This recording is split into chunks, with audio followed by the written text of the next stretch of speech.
আহলান সাহলান মাহে রমাদান।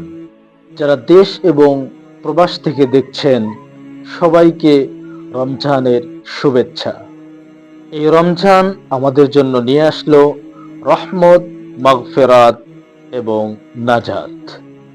আল্লাহ রাব্বুল আলামিন কোরআনে কারীমের মধ্যে বলেন, ইয়া আইয়ুহাল্লাযীনা আমানু কুতিবা আলাইকুমুস সিয়াম কামা কুতিবা আলাল্লাযীনা মিন ক্বাবলিকুম লাআল্লাকুম তাত্তাকুন। হে ঈমানদারগণ, তোমাদের উপর রোজা ফরজ করা হয়েছে যেরকম ভাবে তোমাদের পূর্ববর্তীদের উপর, লাআল্লাকুম তাত্তাকুন, যাতে তোমরা মুত্তাকি হতে পারো। আল্লাহ হাবিব সাল্লাল্লাহু আলাইহি ওয়াসাল্লাম ইরশাদ করেন, মান সামা রমাযানা ঈমানান ওয়া ইহতিসাবান গুফিরা লাহু মা তাকদ্দামা মিন যামবিহি। যারা ঈমান এবং সওয়াবের আশায় 30টি রোজা রাখবে, আল্লাহ রাব্বুল আলামিন তাদের জীবনের পূর্ববর্তী সমস্ত গুনাহখাতাগুলোকে মাফ করে দিবেন।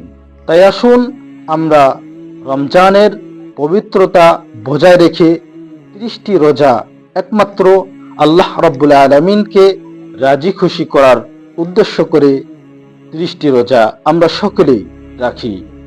আসসালামু আলাইকুম ওয়া রাহমাতুল্লাহি ওয়া বারাকাতুহু।